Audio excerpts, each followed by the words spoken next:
Samsung G532 এই ফোনটি FRP bypass করার জন্য একদম সহজ একটি উপায় দেখাবো কম্পিউটার ছাড়াই। G532 ব্যতীত অন্যান্য ফোনগুলোতেও আপনারা এটা ট্রাই করতে পারেন। স্যামসাং ওল্ড ফোনগুলোতে অনেক ফোনেই এই ওয়েটা কাজ করে।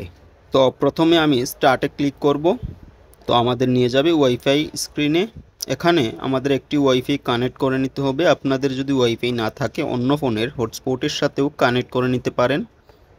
ওয়াইফাই কানেক্ট হয়ে গেলে আপনারা এই যে নিচে অ্যাড নেটওয়ার্ক এই অপশনটাতে ক্লিক করবেন।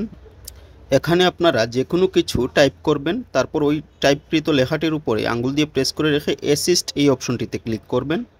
তখন গুগল সার্চ বক্স ওপেন হবে আপনাদের সামনে। নো থ্যাঙ্কসে ক্লিক করবেন। তারপর এখানে আপনারা টাইপ করবেন IN, মানে ইন্টারনেট লেখার চেষ্টা করবেন। IN লেখা মাত্রই দেখতে পাচ্ছেন স্যামসাং ইন্টারনেট ব্রাউজারটা আপনাদের সামনে দেখাবে, সেটা ওপেন করে নেবেন। স্টার্টে ক্লিক করবেন, ক্যান্সেল। তারপর অ্যাড্রেস বারে আপনারা লিখবেন FRP space APK space ROM। এটা লিখে আপনারা গোতে ক্লিক করবেন। অনেক সময় রোবট ভেরিফিকেশন চায়, আপনাদের রোবট ভেরিফিকেশনটা এভাবে কনফার্ম করে নিতে হবে। আর যাদের রোবট ভেরিফিকেশন চায় না তাদের তো directly Google search box open হবে, সেখান থেকে আপনারা কাজ করতে পারবেন। তো আমি এটা রোবট ভেরিফিকেশনটা করে নিই। যেটা দেখাচ্ছে আমাকে এখানে বাস সিলেক্ট করতে বলছে, আমি সবগুলা ফটো থেকে বাস সিলেক্ট করে নিচ্ছি। তো আমাদের সার্চ ওপেন হয়ে গেছে গুগলে। এখানে আমি সব উপরের ওয়েবসাইটটা ওপেন করে নেব, যেটা এফআরপি বাইপাস রোম স্টেজের। তো স্ক্রল করে একদম নিচে চলে যাব আমি। সেখান থেকে আপনাদের দুইটি এপিকে ফাইল ডাউনলোড করতে হবে। 532 ফোনগুলা সফটওয়্যার ভার্সন অ্যান্ড্রয়েড 6 হয়ে থাকে, তাই গুগল অ্যাকাউন্ট ম্যানেজার 6 এই ভার্সনটা আমাদের প্রথমে ডাউনলোড করতে হবে। তো আপনি আপনার ফোনের অ্যান্ড্রয়েড ভার্সন অনুযায়ী অবশ্যই এপিকে ফাইলটা ডাউনলোড করবেন। প্রথমটা গুগল অ্যাকাউন্ট ম্যানেজার, যেটা আপনার অ্যান্ড্রয়েড ভার্সন 6 হলে অ্যান্ড্রয়েড ভার্সন 6। তারপরে ওই যে এফআরপি বাইপাস এপিকে, এই অ্যাপসটা ডাউনলোড করতে হবে, এফআরপি বাইপাস এপিকে। তো আমি এটা ডাউনলোড করে নিচ্ছি।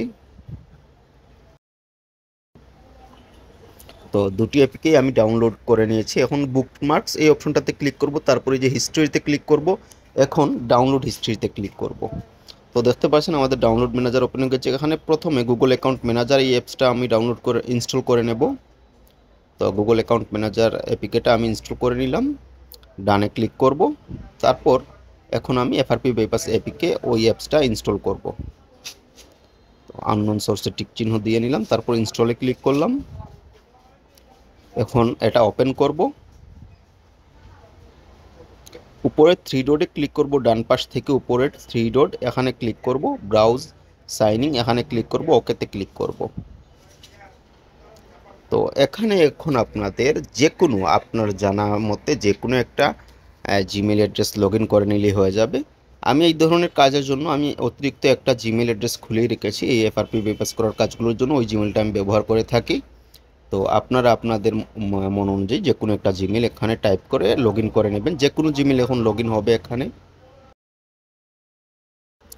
জিমেল লগ ইন হওয়ার পর যখন আমাদের এই পেজটা এক্সিট করবে, তখন আমাদের ফোনটাকে একবার রিস্টার্ট করতে হবে। তো আমার সাইনিং চলছে, আমি জিমেল এবং পাসওয়ার্ড দুইটা দিয়ে লগ ইন করে নিয়েছি। সাইনিংটা কমপ্লিট হয়ে যাক, তারপর আমরা ফোনটা রিস্টার্ট করব। তো দেখতে পাচ্ছেন আমাদের সাইনিংটা কমপ্লিট। এখন আমি ফোনটাতে পাওয়ার বাটনে প্রেস করে রাখবো, তারপর ফোনটা রিস্টার্ট করে নেব। এখন যখন আমরা ফোনটা অন হওয়ার পর নেক্সটে ক্লিক করে এগিয়ে যাব, তখন আর আমাদের পুরনো জিমেলটা চাইবে না এবং দেখাবে নতুন অ্যাকাউন্ট অ্যাডেড। তো তারপর আমাদের এফআরপিটা বাইপাস হয়ে যাবে। তো এফআরপিটা বাইপাস কমপ্লিট হওয়ার পর আপনারা অবশ্যই কাস্টমারকে ফোনটা হাতে দেওয়ার আগে সেটিংস থেকে আপনার গুগল অ্যাকাউন্টটা রিমুভ করে দেবেন। আপনি নিশ্চয়ই চাইবেন না আপনার জিমেল অ্যাকাউন্ট অন্য কেউ ব্যবহার করুক। তো আমি সেটাই করি, সেটিংস থেকে ওই পুরাতন আমার জিমেলটা আমি অ্যাকাউন্টটা রিমুভ করে দিই।